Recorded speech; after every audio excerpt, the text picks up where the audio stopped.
महाभारत की कहानी में ऐसा बहुत कुछ हुआ जिसकी कल्पना कर पाना भी मुमकिन नहीं था। इस श्रेणी में द्रौपदी का 5 भाइयों की पत्नी होना मुख्य तौर पर देखा जा सकता है। ईर्ष्या, धन संपत्ति का लालच, मानसिक भटकाव, प्रतिशोध की भावना, घमंड और मानसिक द्वंद्व सभी तत्व इस कहानी में मौजूद हैं। महाभारत की कहानी की अलग अलग विद्वान अलग अलग तरह से व्याख्या करते हैं। महाभारत से संबंधित कई लोकप्रिय कथाएं भी मिलती हैं। इसी श्रेणी में एक है जाम्बुल अध्याय, जिसमें द्रौपदी अपने राज का खुलासा करती है। मित्रों, वीडियो पर अंत तक बने रहे और कहानी को गौर से सुनिएगा और चैनल को सब्सक्राइब कर लीजिएगा। तो चलिए कहानी को शुरू करते हैं। द्रौपदी 5 पांडवों की पत्नी थी, लेकिन वह अपने 5 पतियों को एक समान प्यार नहीं करती थी। वह सबसे ज्यादा अर्जुन से प्रेम करती थी, लेकिन दूसरी तरफ अर्जुन द्रौपदी को वह प्यार नहीं दे पाए क्योंकि वह कृष्ण की बहन सुभद्रा से सबसे ज्यादा प्यार करते थे। एक प्रचलित कथानक के मुताबिक पांडवों के निर्वासन के 12वें वर्ष के दौरान द्रौपदी ने एक पेड़ पर पके हुए जामुनों का गुच्छा लटकते देखा। द्रौपदी ने तुरंत ही इसे तोड़ लिया।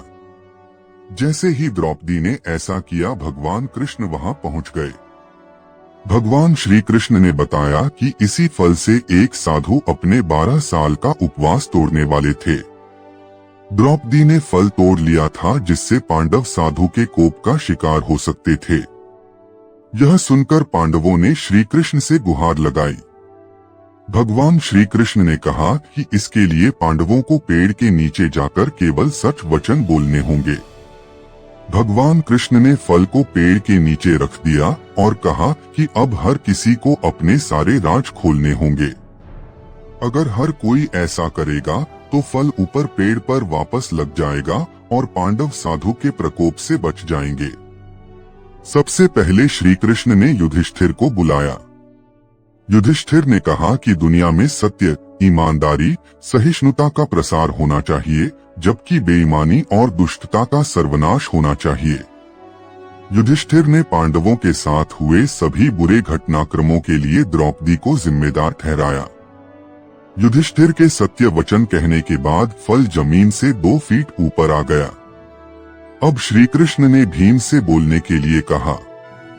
साथ ही श्री कृष्ण ने भीम को चेतावनी दी कि अगर तुमने झूठ बोला तो फल जलकर राख हो जाएगा।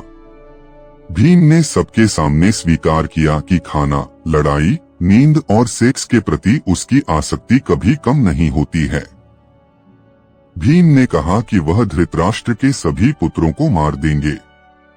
युधिष्ठिर के प्रति उसके मन में बहुत श्रद्धा है, लेकिन जो भी उसके गधे का अपमान करेगा वह उसे मृत्यु के घाट उतार देगा। इसके बाद फल 2 फीट और ऊपर चला गया। अब अर्जुन की बारी थी।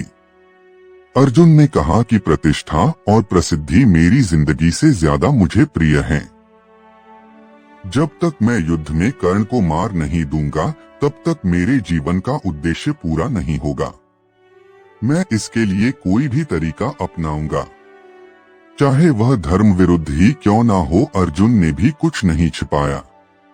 अर्जुन के बाद नकुल और सहदेव ने भी कोई रहस्य ना छिपाते हुए सब सच सच कह दिया।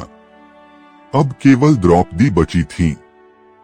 द्रौपदी ने कहा कि मेरे 5 पति मेरी 5 ज्ञानेंद्रियों, आंख, कान, नाक, मुंह और शरीर की तरह हैं। मेरे 5 पति हैं, लेकिन मैं उन सभी के दुर्भाग्य का कारण हूँ। मैं शिक्षित होने के बावजूद बिना सोच विचार कर किए गए अपने कार्यों के लिए पछता रही हूँ। लेकिन द्रौपदी के यह सब बोलने के बाद भी फल ऊपर नहीं गया। तब श्री कृष्ण ने कहा कि द्रौपदी कोई रहस्य छिपा रही है।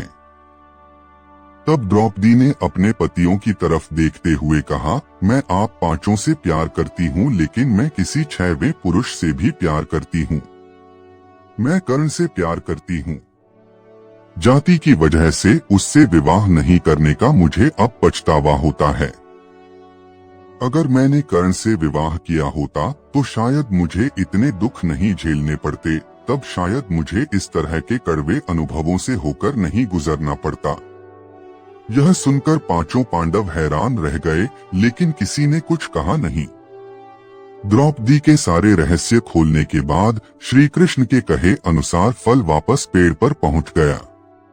इस घटना के बाद से पांडवों को यह एहसास हुआ कि 5 बहादुर पतियों के होने के बावजूद वह अपनी पत्नी की जरूरत के समय रक्षा करने नहीं पहुंचे। जब द्रौपदी को उनकी सबसे ज्यादा जरूरत थी तो वे कभी उसके साथ खड़े नहीं हुए। इस पौराणिक कहानी का एक निहितार्थ यह भी हो सकता है कि हर किसी के कुछ राज होते हैं जिन्हें वह खुद तक सीमित रखता है। कई बार ये राज अपनों को चोट पहुंचने के डर से छिपाकर रखे जाते हैं।